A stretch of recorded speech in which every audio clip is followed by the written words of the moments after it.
Vandag by die Audit of Life kuier Leroux du Toit saam met ons. Vandag audit ons Leroux se storie. Ons vind uit wie is Leroux du Toit, wat maak hom wie hy is en wat is die impak wat hy in mense se lewens wil maak. Leroux, welkom by ons hier in Hartswater. Ons het vanoggend 'n lekker sessie saam met jou binne in die besigheid gehad. Baie waardevol gevind. Vir die mense wat nie weet wie Leroux du Toit is nie. Hoe sal jy jouself beskryf? Waarmee is jy besig elke dag en wat is die beroepkeuse wat jy uitoefen? Dankie Danny, het is voorreg om hier te wees en het is 'n beautiful plek wat jy hier so het en ek dink jou span is 'n span wat baie mense op jou sal wees om te kan hê. Wie Leroux, ek is die ou wat mense help uit die donker uitkom in die lig in. Baie mense vind hulle self baie keer vas in die modder, weet hoe om uit te kom nie, weet hoe om vorentoe te gaan nie. En uiteindelik wil ek daai persoon wees wat jou hand gaan vat, jou op gaan help, jou deur gaan trek en jou help om strategie in plek te sit om uiteindelik op 'n plek te kom wat mooi is vir jouself. Ek ken so 'n bietjie agtergrond van jou kinderjare, so jy het in 'n pastoriehuis groot geword. Yes. Nou ergens in jou lewe moes jy besef het ek het hierdie gawe. Jy het nou nog van hierdie storie vertel wat in jou matriekhemp geskryf staan. jy kan alles reg praat en jy kan mooi praat, maar wanneer het jy hierdie gawe ontdek en gesê dit is die impak wat ek in mense se lewens kan maak en hierdie Godgegewe talent van my wat ek kan gebruik? Dis 'n baie goeie vraag. Hoe ek uitgevind het dat ek kan praat was toe ek in standaard 9, graad 11 besef het dat ek gaan nie genoeg punte hê om die algemene doeks te wen nie, want ek het geen kultuurpunte nie. En op daai selfde dag wat ek dit besef het, was die kultuuraand gewees. En alwaarvoor ek kon inskryf was die onvoorbereide toespraak gewees. En toe ek instap en die kaartjie kry van die onderwerp, toe is dit hoe sien ek sportsterre as rolmodelle? En as iemand wat sportliefhebber is en baie sportsterre as rolmodelle gehad het, was dit 'n maklike onderwerp vir my oor te praat. En ek onthou, ek het nog gepraat oor mense soos Ryk Neethling, François Pinaar en ouens in daai kategorie. En ek het hierdie onvoorbereide toespraak gedeelte gewen. En ek het al weggestap en besef, hierdie was eintlik baie maklik geweest. Ek kan nie dink dat dit regverdig was nie, want dit was my goed en geen effort gevoel nie. Maar ek dink vir 'n paar jare daarna, toe ek ernstig in die bediening betrokke geraak het, het ek geweet dat ek hoef nooit te wonder wat ek wil sê nie. Ek moet net die Here toelaat om uiteindelik deur my te kan praat en toe te laat dat sy gees die werk sal doen. En ek sal nie sê dat ek het noodwendig die vermoë om goed te kan praat nie, maar ek dink ek is wel 'n oop kanaal vir God om deur te praat. En dit beteken nie dat ek net goed praat en net sin praat nie. Soms sal my vrou herinner dat ek nie altyd net sin praat nie en dit is okay. Maar dis wat ek liefde ontdek het vir kommunikasie en die vermoë gehad het om mense komplekse dinge vir hulle eenvoudig te kan vertel en voorbeelde te gebruik en vergelykings te tref wat vir mense sin gemaak het, dat hulle daai aha moment het. En ek dink dit is deel van die rede hoekom ek baie lief is vir wat ek doen, is om te kan sien hoe jy met iemand praat en hoe die lig vir hulle aangaan uiteindelik, weet, en hulle sien, ons is toe nou uit hierdie woud uit waarna ek gedink het ek is, deur goeie kommunikasie. So dit is vir my lekker.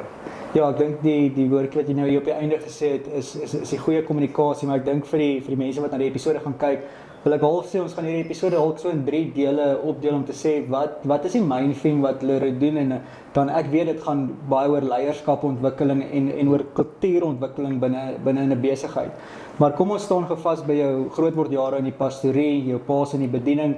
Yes. Geloof is een van die 4 pilare waarop ons lewe bou en dis iets waarvoor ek sterk staan en iets wat ek ook vir die gehoor wat na ons luister wil laat verstaan dat geloof is een van die belangrike pilare in my lewe. Nou ek en jy het bietjie daaroor gesels, het jy die Here ontdek as kind in jou grootwordjare in jou pa se huis, jy het van vertel hoe konservatiewe ou jou pa was gisteraand en ek dink jy het gesê in matriek wat jy eers 'n televisie in die huis gekry het, so jy het so dinge bietjie anders te gedoen. Het jy op daai jong ouderdom al reeds die Here as jou verlosser erken of het jy op 'n latere stadium in jou lewe werklik die ontmoeting met die Here gehad, wat jy kan sê, luister, het ek die Here ontmoet en nou dit gestiek? Ja, dit is 'n maklike antwoord, maar dit is 'n komplekse verduideliking. Ek het groot geword in die kerk en in die bediening en ek het geweet wie God is en die werk wat hy deur Jesus Christus aan die kruis vir ons gedoen het en ek ken die Bybel baie goed en ek het al die lingo ongelooflik goed verstaan en ek kon die ek kon die game gepraat het. Ja. En ek het altyd 'n bewustheid gehad van God in my lewe. Ek het geweet dat hy is met my. Verskoon my, ek het geweet hy is vir my, ek het geweet hy wil die beste vir my hê. Maar ek het 'n wanpersepsie gehad van dat sy liefde vir my en vir mense is nie word nie onderskryf deur my goedheid en my performance nie. En ek dink dit is waar ek dalk die pot so 'n bietjie misgesit het en eksterne goedkeuring altyd gaan soek het by dinge buite myself, want weet hoe kan ek dink dat ek net by God goed genoeg kan wees, want ek is ons goed in elk geval, weet, so hy moet my aanvaar, weet, ek drink nie en ek rook nie en ek dans nie, of ten minste geniet ek het nie as ek dans nie, en so hy moet van my hou, weet, maar ek nooit besef dat hoe swak en hoe sleg en hoe verlore ons as mense en ek werklik is nie. En eers na skool, alhoewel ek elke dag gebid het, en nie gebid het van Here, dankie vir 'n lekker dag, totsiens, laat my lekker slaap nie. Ek het goeie tye met die Here gespandeer en my Bybel gelees en gebid en ek het regtig opregte soek aan hom gehad. Maar dit was eers toe ek begin werk het, wat ek God werklik gevind het vir 'n maatskappy vir wie ek gewerk het en daar het ek Jesus regtig ontmoet op 'n bonatuurlike manier waar ek vir die eerste keer besef het hoe verlore ek werklik is en hoe baie ek hom nodig het elke dag van my lewe. En dit was in daai oomblik gewees wat die Nuwe Testament en die skrywe van Paulus oor wat Jesus uiteindelik vir ons kom doen het en wat dit beteken om 'n Christen te wees en hoe ons as Christene aktiewe en praktiese weerspieëling van Jesus moet wees op aarde. Dit is daai oomblikke wat vir my oopgegaan het en wat eintlik my lewe radikaal verander het van daai oomblik af. Ek het nog steeds baie foute gemaak en maak nog steeds baie foute en is nog steeds 'n mens wat gebroken is met my eie tekortkominge en ek sien myself nog steeds as 'n slegte, verlore mens wat Jesus desperaat nodig het en ek is okay met dit, want ek weet dat dit is wat hy vir my wil doen en hy is lief vir my soos hy vir jou is en dit help my dat wanneer ek na ander mense kyk, om hulle te kyk met dieselfde genade wat ek ook graag wil hê. Tydens jou ondervinding, ons het nou gepraat oor die maatskappy waar jy gewerk het, jy het John Maxwell se leierskapsakkreditasie gaan doen. Wat het dit behels en watse vaardighede het jy daardeur aangeleer? Toe ek John Maxwell se span aangesluit by hulle en sy opleiding gedoen het hy my geleer hoe om die dinge wat ek baie keer as natuurlik ervaar het en aanvaar het in my lewe, om dit gestruktureerd toe te pas en effektief te wees. Mens kry baie mense wat baie goed kan kommunikeer, maar hulle doen dit nie gestruktureerd nie en hulle is nie super effektief, net omdat dit nie is 'n diamant wat nog nie geslyp is nie. Maar John Maxwell se span en sy mense het my gehelp om geslyp te word, om te weet hoe om te kommunikeer met die verskillende persoonlikhede, hoe om leierskap te benader, anderste as wat die wêreld dit benader. Ek dink die wêreld het soms 'n prentjie dat leierskap is posisie, aansien, geld. Maar John Maxwell het my geleer dat leierskap inteendeel is invloed, niks meer nie, niks minder nie. Dis die vermoë om mense te skuif van een punt na 'n volgende. En hulle in 'n beter posisie te los as wat jy hulle gevind het. En om value te add. Ek onthou jare terug voor John Maxwell eers op die prentjie was, ten minste in my lewe, het ek altyd gesê dat die grootste eienskap van 'n leier is die vermoë te kan dien en om te kan volg en sy mense in 'n beter posisie te plaas. En ek onthou baie mense het met my verskil toe ek jonk was en soos ek groot geword het, maar toe ek by John Maxwell aansluit, toe het ek geresonate met wat hulle gesê het en inteendeel sê hy dit presies net so, dat leaders serve en hulle loop agter en hulle serve hulle mense voor. Hy sê, hy gebruik 'n voorbeeld en hy sê, as jy 'n leier is, dan help dit nie jy loop voor en vooruit nie, want as jy bo op die berg kom, jou mense is onder, is jy 'n hiker, jy is nie 'n leier nie. 'n Leier is iemand wat saam met sy mense deur die pas beweeg en saam met hulle bo uitkom en uiteindelik die eer dan vir hulle gee. Kom ons praat 'n bietjie oor, jy het gesê dit begin met goeie kommunikasie. Yes. Wat het ou nodig om met iemand goed en effektief te kan kommunikeer? Ek dink een ding wat vir my opkom is 'n verhouding. Hoe vorm 'n mens daai verhoudings om uiteindelik effektiewe kommunikasie te kan toepas? Nou, as jy al 'n bietjie getravel het in jou lewe en oor die wêreld was, dan kom jy agter dat as jy lande soos Frankryk en lande soos in Europa kom, dan is die grootste uitdaging kommunikasie, omdat jy nie hulle taal kan praat nie.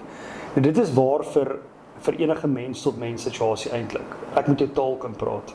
En dan praat ek nou nie van Afrikaans of Engels of Frans of Spaans nie, maar ek praat van wat is jou interne taal wat jou dryf? Wat is jou persoonlikheid, weet?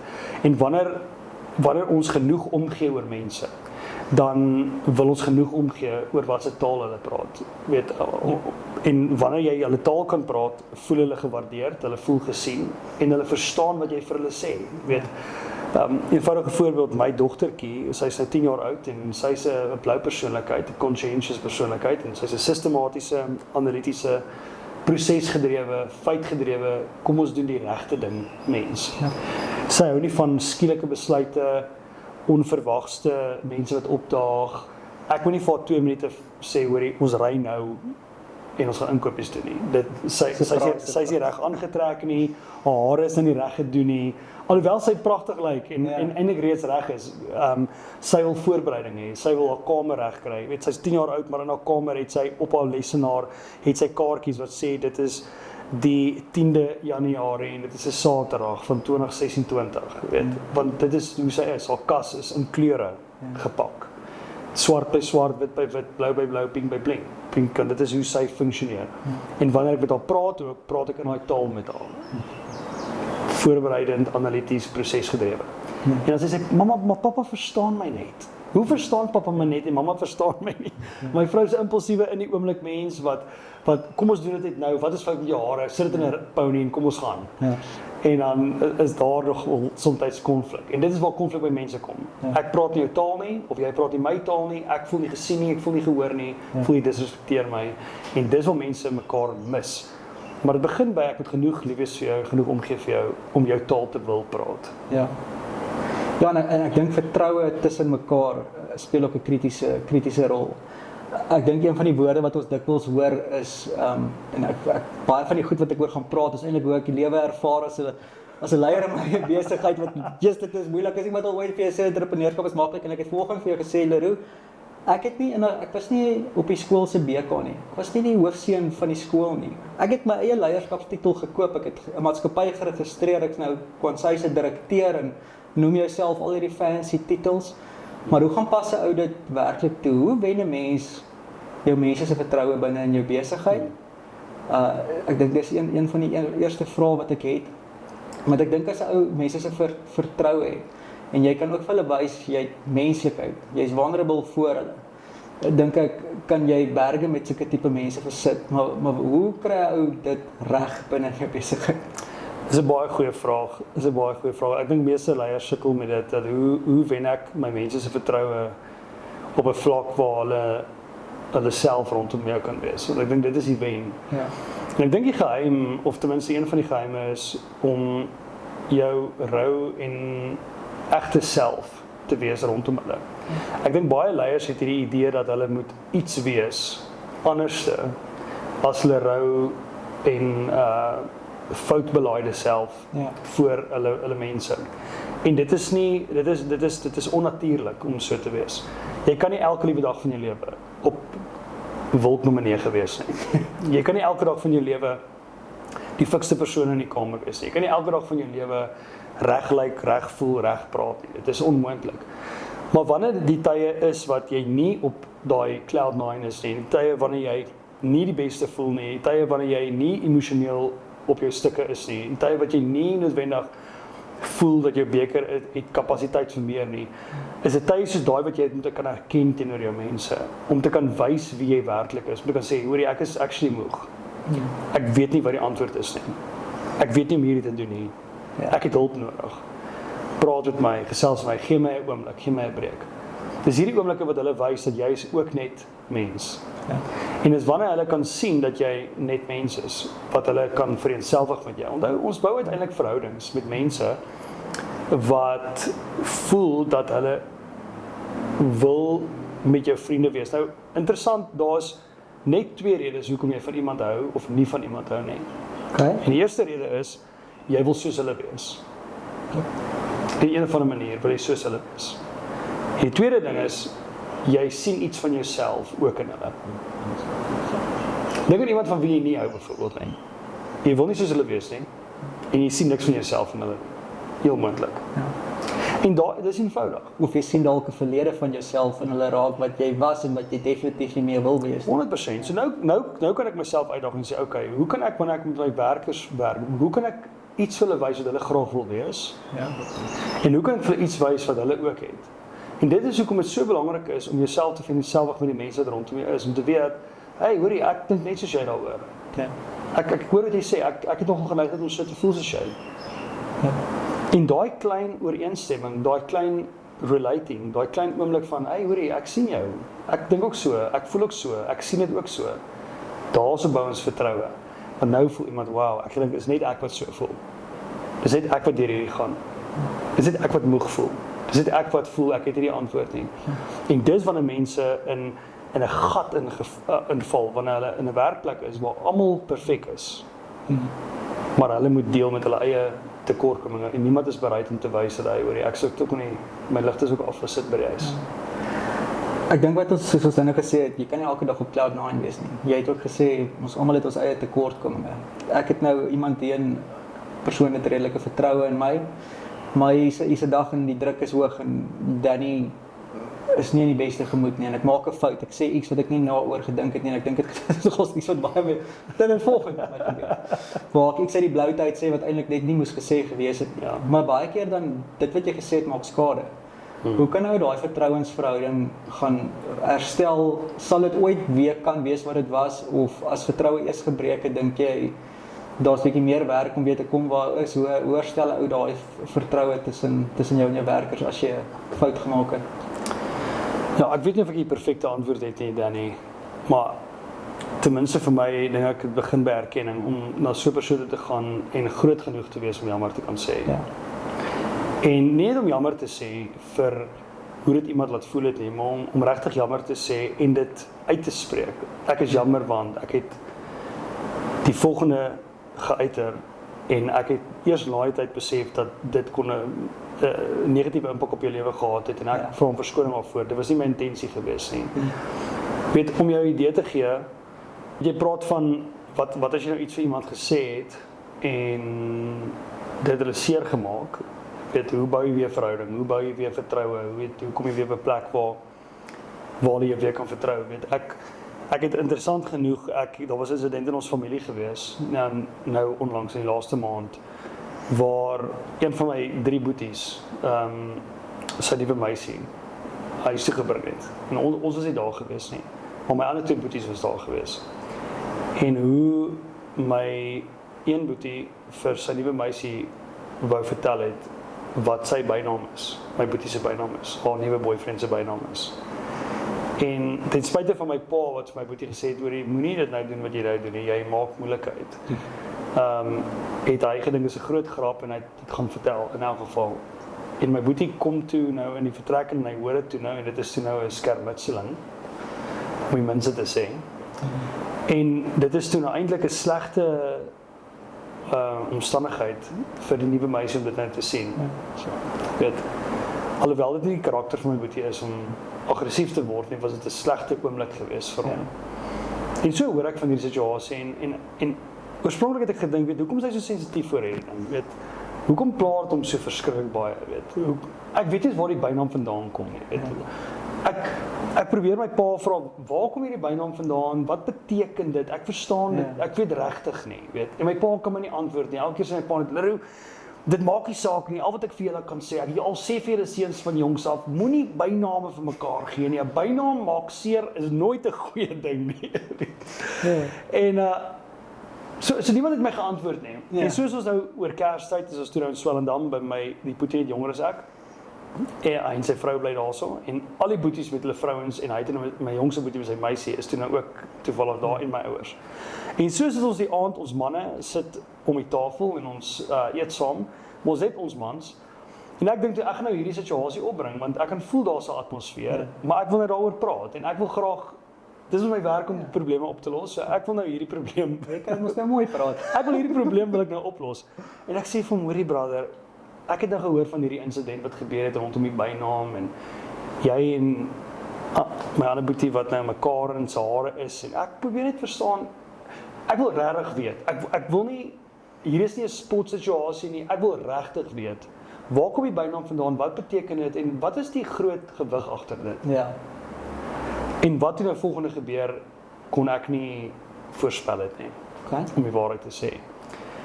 En hy sê toe vir my, Leroux, jy het die bynaam begin. Kan jy dit onthou? 20 jaar terug op skool, en ek is van, what? Ek kan dit regtig nie onthou. En hy sê, en hy vertel vir my, jy het 'n pa se bakkie gery saam met 3 van jou vriende, by die skool gestop, uitgeklim, en jy het dit vir my gesê en vir my gelag. En jy is die oudste boetie. En ek sê oudste boetie. En hy sê toe vir my, en dit het hom seer gemaak, maar die ergste was, ek het hom net daai een keer dit genoem, nooit weer nie. Maar my ander boeties het daarvan gehoor, en hom dit begin noem. En deur sy hoërskoolloopbaan, deur sy universiteitslewe, Gelabel. toe hy begin werk het, en selfs toe hy nou in Amerika werk, het die naam oralste begin opkom. Iets wat hom diep emosioneel seer gemaak het. My skuld. En ek het dit nie geweet nie. En toe ek terugkom, voordat ek Kanada toe was, het hom gevra, want toe het ek my bakkie verkoop en my vrou se kar verkoop en alles. Hy vra vir hom, kan ek asseblief jou bakkie leen? Ek sal betaal, net vir die tyd tot ons Kanada toe gaan. En sy antwoord was nee, hy moet vir diens gaan, hy sal hom ongelukkig vir my kan leen nie. En ek is kwaad vir hom gewees daaroor. Maar ek het dan 'n plan gemaak. Ja. En toe ons terugkom na 'n jaar in Kanada, toe het ek weer voertuig nodig, en ek bel hom weer, en ek sê vir hom, kan ek nie asseblief nie, ek het vir 2 weke voertuig nodig, kan jy my asseblief dit uithelp? En sy antwoord was presies dieselfde, nee, hy moet sy bakkie moet gaan vir 'n diens, en sy versekering is nie reg nie, en ek weet nie wat ons nie. Maar nou verstaan ek, hoekom hy dit gedoen het. Want vir 20 jaar, hou hy hierdie ding in sy hart. En verstaan ek nou, hoekom die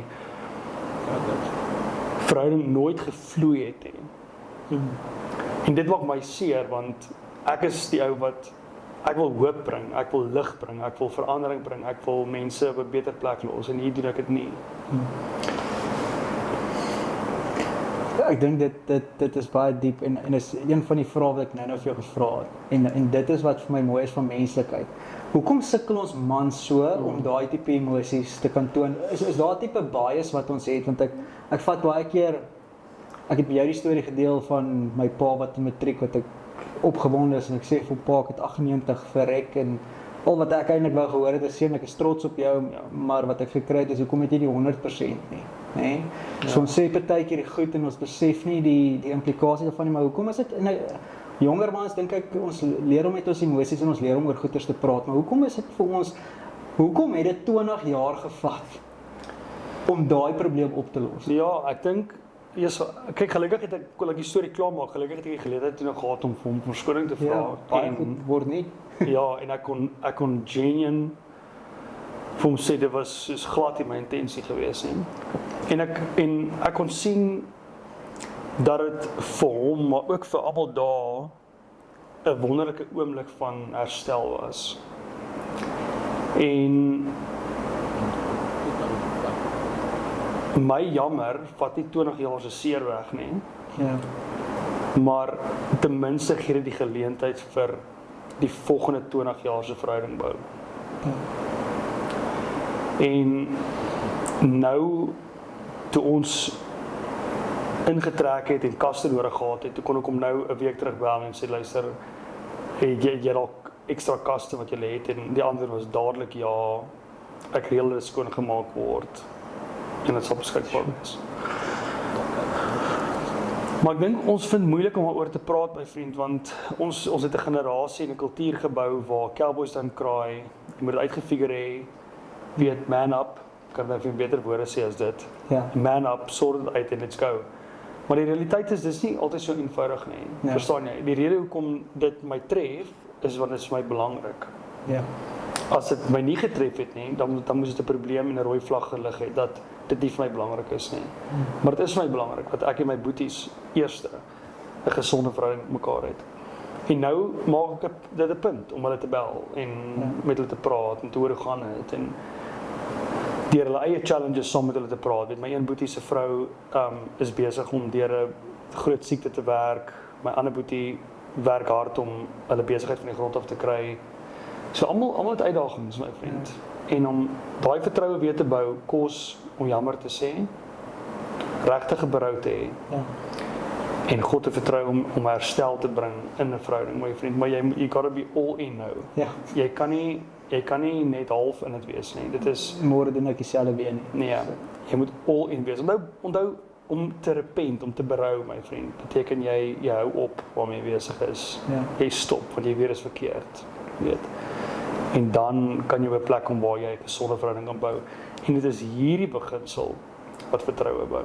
Ja. Dit is hierdie beginsel wat dit beter maak. My dogtertjie wat 10 jaar oud is, wanneer ek soms iets sê wat ek nie moet sê nie of ek tree op 'n manier wat ek moet optree nie, moet ek groot genoeg wees as 'n pa om na 'n kamer toe te gaan en te sê, pappa is jammer, ek het verkeerd opgetree, dis nie hoe 'n man moet optree nie, dis nie hoe 'n pa moet praat nie, wat ek gedoen het was nie reg nie, asseblief vergewe my.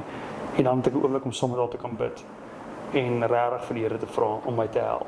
Want as ek dit nie doen nie, leer ek haar dat 'n man kan sê en doen wat hy wil en hy hoef nie aanspreeklikheid te vat daarvoor nie. En dit is nie reg nie. En vandag het ons baie mense wat in verhouding staan, my vriend, wat verbaal en fisies afgetakel en gebreek word, maar hulle bly stil daaroor. Want hulle is nooit geleer dat iemand moet jammer sê en aanspreeklikheid vat en berou toon wanneer ons verkeerd gedoen het nie. Sê vir my, het jy en julle boeties half op ooreengekom dat hierdie bynaam iets van die verlede is? Is dit weg? Of van daar toe 'n bietjie meer 'n banter ontstaan? Nee. Ek dink soms moet jy net so 'n bietjie emosioneel volwasse wees en besef wanneer grap is en wanneer jy die hospitaal se krag afsit, weet. Ja. Ek dink die oomblik was heilig geweest, my vriend. Ja. Dit was 'n heilige oomblik en ek dink opregte jammer geweest. En ek dink nie dit skep nie plek vir 'n grap of 'n ligsinnigheid nie. Ja. Weet alreeds hoekom ons dinge ligsinnig maak, my vriend, is om die ys te breek van die diep water waarna ek is. Ja. Maar ek het baie gemaklik geword om in daai diep water te swem en dit te kan embrace. Want ek wil vir jou sê, daar's baie meer mense wat verdrink in daai diep water as wat jy besef. En as jy heeltyd jouself uit die diep water uit 'n grap wil maak, dan mis jy die mense wat jy moet uithaal. En soms moet jy maar sit in daai diep water. So wanneer jy praat, mense weet waarvan hy praat. So in kortliks vir my dink ek as ou gaan praat oor vertroue. Ek sien vertroue dan basies as 'n bankrekening. Partykeer doen ons die regte goed en ons deponeer geld daarin. Partykeer maak ons foute en ons moet jammer sê. Ons het 'n onttrekking gemaak van nou moet ons weer daai balanse aanvul. Jy het die woordjie nou opgebring van ons is partykeer in 'n donker gat en ek is seker almal van ons kykers ken daai tipe mense. Hoe identifiseer 'n mens so 'n persoon wat deur 'n moeilike fase van sy lewe gaan? En wat kan ons doen? En ek dink dit is ook 'n goeie eienskap van 'n leier om mense uit daai gat uit te kan haal. Ja, Danny, dit is 'n baie goeie vraag wat jy vra. Ek dink dit sluit aan by ons oorspronklike invalshoek van kommunikasie en om goed te kan kommunikeer. Dit is wanneer jy genoeg omgee oor mense, wat jy dieper kyk as net wat hulle vir jou sê en wat hulle vir jou wys nou. Weet, as jy in die kommunikasiesirkel kyk, dan sal hulle vir jou sê dat 7% van die kommunikasiesirkel is woorde, 38% is tonality en 55% is body language. En as jy maar baie mense kyk wat toegeknoop is en vas is, hulle gesprek al is hulle vriendelik in hulle gesig en die woorde wat hulle gebruik, is dit nie noodwendig die waarheid wat ons voel nie, weet. En ek dink wanneer ons mense sien wat kort van draad is, frustreerd is, geïrriteerd is, vinnig op die sneller is, dan moet dit vir jou indikasie wees dat hierdie persoon is in diep water. Want dit is nie natuurlik om so te wees nie. Dit is nie natuurlik om kort van draad en geïrriteerd en frustreerd te wees nie. Hier is iemand wat nie nou kapasiteit het om nou te luister na jou of te dink oor wat jy wil sê of jou geleentheid te gee om jou kant te stel nie. En in my ervaring het ek gesien dat dit is 'n baie cliché quote, maar dit is so waar, hurt people. Ek sê dit wat in jou eerste episode gesê het. Ja. En die rede hoekom dit waar is want daai mense is in die diep water en al wat hulle wil doen is, hulle wil oorleef. Ek was 'n lifeguard gewees vir baie jare van my skoolloopbaan op vakansies. En een van die eerste dinge wat jy leer is dat die persoon wat jy die water uit gaan haal, gaan heel moontlik jou probeer verdrink. Ja. Nie omdat hulle jou wil verdrink nie, maar omdat hulle bo die water wil bly en gesond wees. So wanneer ons na die mense rondom ons kyk en hulle val ons aan, hulle probeer ons verdrink, eerder as om in verdediging te gaan en te sê jy sal nie so met my praat nie, wie dink jy is jy, onthou wie ek is, staan eerder 'n oomblik terug en besef hierdie persoon is dalk in diep water. En dis in daai oomblik wat ons hulle lief genoeg moet hê om ons eie gevoelens net vir 'n oomblik te spaar en te vra hoe gaan dit met jou? Hoekom dit is nie wie jy is nie. Waarom tree jy so op? Waarmee kan ek help? Wat het jy nodig? En dit nie vra met die intensie om net te hoor nie, maar reg te wees om my vraag te vra om aksie te neem. Want dit is die verskil wat leierskap uiteindelik maak. Is die persone wat aksie neem, die persone wat intree, die persone wat sê hier is ek, die persone wat sê maak nie saak waartoe jy gaan nie, ek sal daar wees vir jou. En dit is hierdie mense wat uiteindelik 'n nalatenskap los en die wêreld in 'n beter plek los. En dit is my hoop om daai persoon te wees. Om mense wat in die donker is, werklik te help, die lig te vind. Mense wat in wanhoop is, werklik te help om hoop te kry. En al hoe ons dit werklik prakties kan doen, is om meer om te gee oor die ou wat voor ons staan, as die persoon wat binne kan wegkruip. Om meer om te gee oor wat het hierdie persoon nou nodig wat voor my staan, as wat ek uit hierdie deel uit wil hê. Hoe kan ons daai ingesteldheid binne in onsself wakker maak? Want ek dink dis iets wat ek baie keer, of ek het dit vir 'n lang deel van my lewe dat ek dit gemis. Ek het nooit opgelet oor ouens wat se handjies gevou sit en nie regtig my luister nie, of mense wat deesdae se geneigtheid is, kom ons kyk maar wat hier op my foon aangaan. Maar baie keer is ons so onderdruk met ons eie werkslas, dat ons die mense rondom ons eintlik amper miskyk. Korrek. Hoe kan ons eie ingesteldheid verander om te kan sê, luister, hoe kan ek sien? Want obviously daar's 'n gedragspatroon wat 'n ou moet kan identifiseer. Ek dink dit is nie so moeilik om te kan sien wanneer 'n ou deur 'n helse tyd in sy lewe gaan nie. Nee, dit is nie noodwendig moeilik nie, maar dit is moeilik wanneer ek 20 pakkies dra en ek jou nie kan sien nie. Ja. En ek dink die antwoord is die ingesteldheid behoort te wees dat ek moet margin skep vir myself eerste. Weet, die ou klassieke storie van Wolraad Woltemade wat met sy perd die mense wat die skip wat gesink het uit die water uit gaan red het. En uiteindelik het te veel mense aan die perd vasgeklou en aan hom en hulle albei het verdrink. Weet, en daai voorbeeld sit altyd by my vas om te dink, wat as hy net minder mense op 'n slag probeer help het of net vir 'n oomblik gerus het, net vir 'n oomblik die perd wat water drink het en weer gegaan het. Sou intendeel baie meer mense kon gered het. En ek dink ons as leiers moet vir onsself sê dat ons is mense met kapasiteit. Ja. Wat beteken, jou petrol kan ook uithardloop. En ek kan nou Kaap toe ry. En ek kan sê ek wil haastig in die Kaap aankom. Ek wil nou daar uitkom. Ek het nie tyd om te stop vir brandstof nie. Ek het nie tyd om te wag dat 'n joggie nou my kom help vir brandstof nie. Jy kan daai attitude hê. Of weet jy wat gaan attitude wat jy doen? Hy gee langs die pad los sonder brandstof. En dan het jy eksponensiële meer tyd wat jy verloor, as wat jy ooit sou verloor het om te stop vir 'n oomblik, om brandstof in te gooi, 'n bede te trek, koffie te drink en weer te gaan. En dit is waar ons by 'n punt moet kom te sê, hoe kan ek vir myself ruimte skep om asem te haal, om te rus, om by God uit te kom, my beker vol te maak, te doen dit wat saak maak. Nou volgende, ek dink dit wat jy vir ons probeer oordra is om te sê, dit begin by ons. Wat ons hier binne by onsself reg kry, gaan ons eksterne resultate kry. Dis quote, wat is die presiese quote? Ja, internal alignment causes for external results. En die beginsel is dat wanneer ek in my hart belyn is en in my gedagtes belyn is die resultaat van dit eksterne resultate. Dat ons hoef nie eksterne resultate te jaag nie. Ons kan interne belyning jaag en dit sal sorg vir eksterne resultate. Ek hou van wat jy sê van ons moet baie keer net fokus om ons eie pakkies bietjie ligter te maak. En ons almal dis Januarie 2026. Ons almal begin 'n jaar en ons lysie van goed en drome, doelwitte wat ons wil bereik. Baie ons het in die tyd alweer moed opgegee.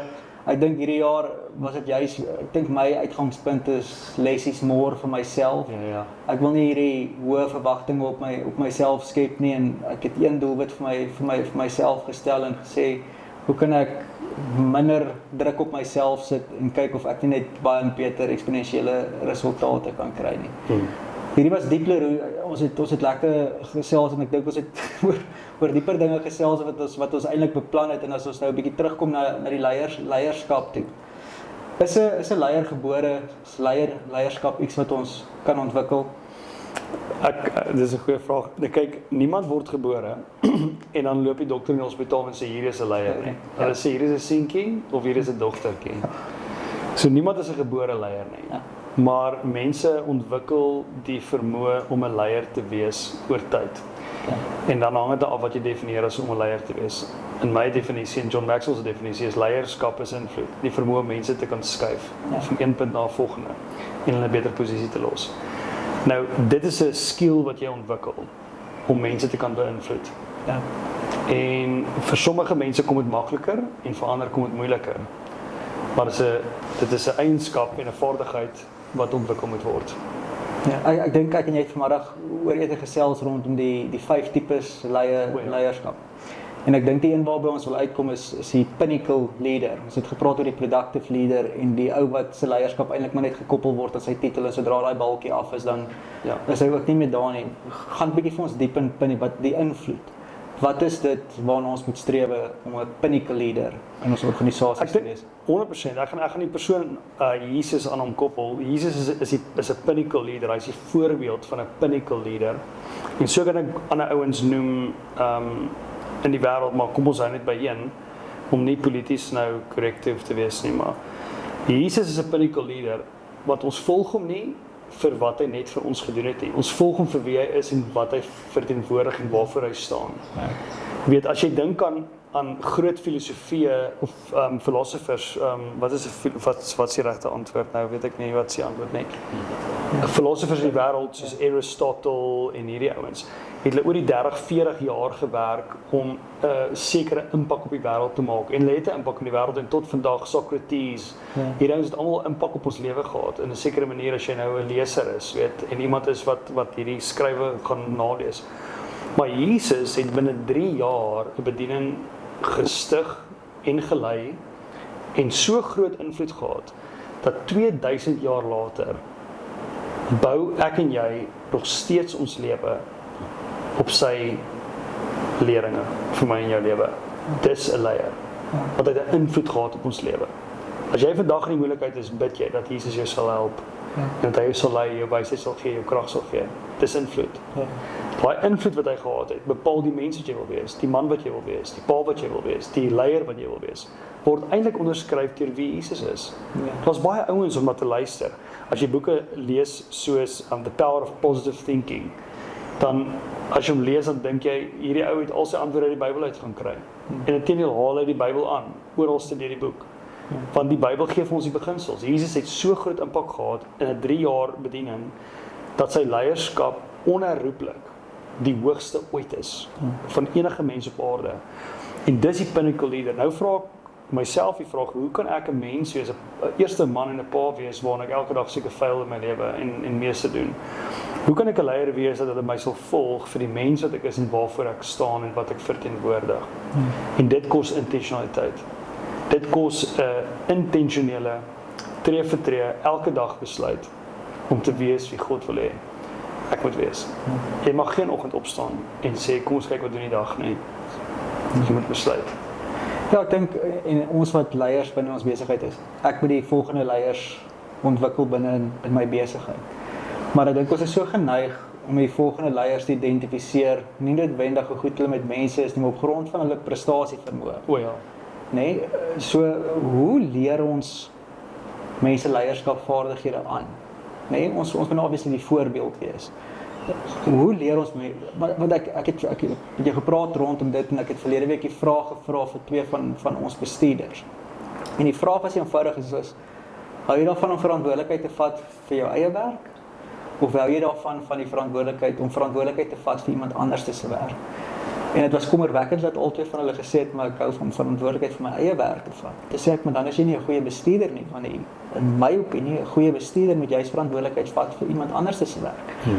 Hoe leer ons mense om daai mindshift te maak? Om te sê, nou gaan dit nie meer oor my, maar dit gaan eintlik oor hoe effektief is ek om die ander saam met my te bring. Ja, dit is 'n baie goeie vraag, want ek dink die dieper vraag is, hoe kry jy mense om meer om te gee oor ander as oor hulself? Ja. En dit begin by liefde vir mense heel eerste. Dit is 'n interne besluit wat hulle moet maak. Nou ek kan iemand leer hoe om mense te bestuur en hoe om met mense te praat, maar jy kan nie iemand leer hoe om te gee vir ander mense nie. En al wanneer ek gaan verantwoordelikheid vat vir iemand anders se werk in 'n sekere omstandigheid, is wanneer ek genoeg omgee oor die werk en genoeg omgee oor die mense. Ja. Begin daai omgee nie ook by jouself eerste?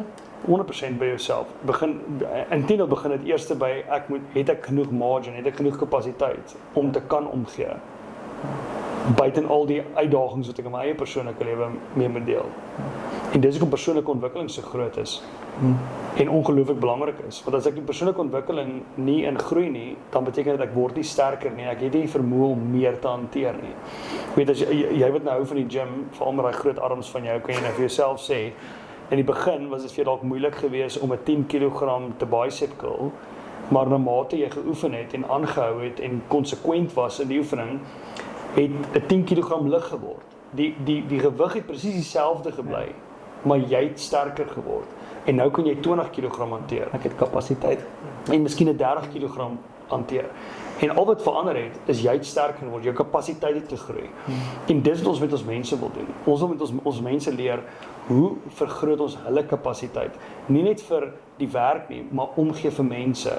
En dit gebeur by 'n leier moet omgee vir sy mense, en hy kan net omgee vir sy mense as hy sy mense ken, en hy kan net sy mense ken as sy mense kies om deur hom geken te word. Ek kan jou net ken, Danny, as jy kies om jouself te openbaar aan my. Ja. En jy kan my net ken as ek kies om myself te openbaar aan jou. En as ek nie kies om myself te openbaar aan jou nie, kan jy my nie ken nie. En as jy my nie ken nie, kan jy nie lief wees vir my nie. En as jy nie lief is vir my nie, gaan jy my moeilik lei. Ja. Want dan gaan vir jou gaan oor die resultate en nie oor my nie. So die vraag behoort ook dan te wees, hoe kweek ons liefde vir mekaar? Ja. En liefde vir mekaar begin by liefde vir God en liefde vir onsself. Ja, ek dink wat vir my baie goed in my lewe gewerk het, is om baie mooi uit te figure wie ek is, nê? Daai jy moet regtig gaan soek na wie jy is. Yes. En ek praat baie keer oor my tekortkominge. En dit wat jy binne in 'n organisasie kom doen. Ons het vanmiddag weer eens oor eerder daaroor gepraat. Hoe jy 'n disprofiel ontleding doen. So daar's 'n paar stappe wat moet volg. Jy moet weet wie se individu met jy werk.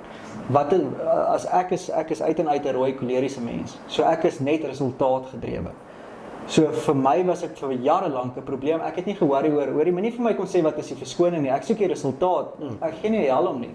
Maar oor die jare het ek nou agtergekom, ek moet ook maar 'n bietjie leer om empatie met mense te hê. Yes. En nie te sê luister hoor jy is nou al weer laat hier nie. Jy sal weer laat. Dis die derde keer hierdie week wat jy laat by die kantoor is. Om eerder net 'n bietjie meer sag te wees en te vra, is daar dalk 'n probleem met jou vervoer? Is daar iets wat ek kan doen? Wat het aanleiding gegee? Jy weet so maar dit kom maar met jare en ondervinding en mense soos jy. Ek het vanoggend tydens ons sessie ook gesê dis wat ek waardeer van jou, want jy identifiseer hierdie blinde kolle wat ek nie noodwendig altyd kan raak sien nie. En baie keer die mense wat saam met ons in 'n besigheid werk en is baie keer te versigtig om vir ons iets te sê en dan te ou nodig om dit van 'n persoon te hoor. Baie min mense verstaan nog die waarde wat 'n coach eintlik in 'n ou se besigheid kan doen. So kom ons praat sommer 'n bietjie daaroor. Ja. Mense besluit ons wil vir Leroux gebruik. Wat kom doen jy binne in 'n organisasie? Hoe help jy mense om vir ons is dit belangrik vir my. Ek wil 'n besigheid hê waar ek kan voel hierso is 'n kultuur waar mense lekker kan saamwerk. Ek spandeer in die week baie meer tyd by my kantoor en by my werk wat ek saam met my vrou en kinders spandeer. So my vrou is gereeld vir my kwaad en sê as ons in die winkel gaan sê ek, "Jesus, maar dit gaan mooi lyk in die kantoor." dan raak sy baie kwaad want alles moet altyd net mooi lyk in die kantoor. As ek van vrou, ek is 9 ure, 10 ure 'n dag by die kantoor. Dit moet vir my 'n lekker plek wees. So kultuur is my dieselfde ding. Ek wil 'n gesonde kultuur hê waar ek kan sê dit moet lekker wees in die oggend om hiernatoe te kom.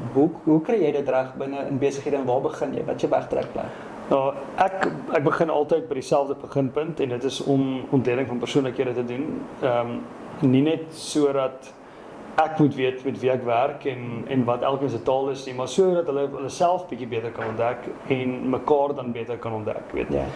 Wanneer ek myself sien uit die oog van 'n persoonlikheidsprofiel, kom ek agter, okay, ek is toe nou nie die perfekte mens wat ek gedink het ek is nie. Daar's punte waar ek ook beter moet wees. En nou verstaan ek jou ook beter. Hoekom jy so praat en dalk 'n e-mail stuur wat 3 bladsye lank is en ek stuur 'n e-mail wat dalk net 'n bladsy lank is, weet. Want nou verstaan ek hoekom jy so is.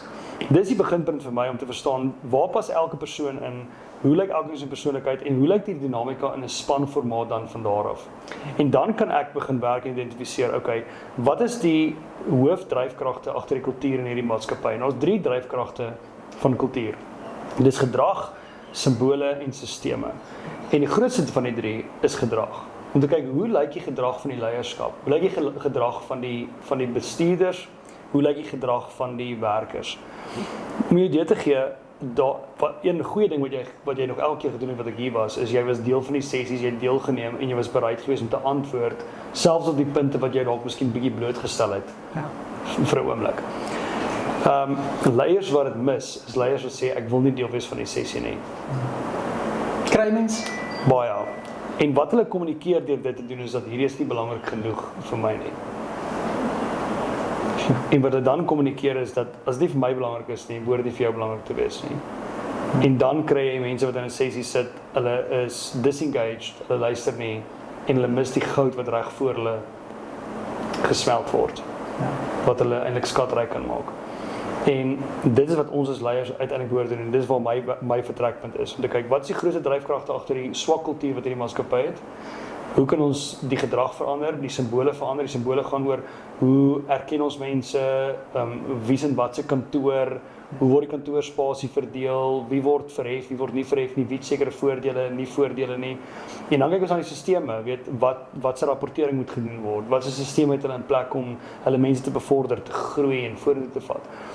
En dan help ek leiers om dit te hersien, sodat hulle maatskappye op 'n plek kan kom waar hulle gesonde mense kweek, wat hulle eintlik gesonde besigheid kweek. En dit is waar ek dan daai verskil maak, want gesonde mense bou gesonde besighede en nie andersom nie. As jy gaan terugkyk op kliënte, of dan nie kliënte op die naam te noem nie, maar wat is van die beste resultate wat jy met jou coaching op binne in 'n besigheid? Jy's welkom as jy goeie resultate het, ons sal gekry het oor te praat. Maar as jy nou spesifiek iets is waar ek weet jy het vandag 'n storie gedeel eintlik van die ou van die foto wat met jou gedeel, maar wat van die goeie resultate wat jy al reg gekry het? Ja, dankie. Op 'n maatskappyvlak, ek het 'n groot hardeware maatskappy met wie ek werk. Daar's 160 van hulle winkels reg oor die land. En ek het met hierdie ouens begin werk en die doelwit was gewees om 'n wenkultuur en 'n gesonde kultuur te vestig by hulle. Ons het dit gedoen en 'n jaar later in 2024 September maand, ek sal die foto vir jou stuur en dan kan jy hom daar opsit dat jou kykers dit kan sien, het hulle die Throughput Growth Percentage Award gewen van 160 winkels hier in die land. En die tak met wie jy gewerk het? Die tak met wie ek gewerk het. En nie een keer het ek vir hulle gesê hoe om 'n produk te verkoop nie. Ek het nie een keer geleer hoe om met 'n kliënt te praat nie. Ons het hulle ontwikkel as mense, die kultuur geontwikkel en die kultuur bevorder. Vir my is dit altyd 'n wen as ek by 'n maatskappy kom.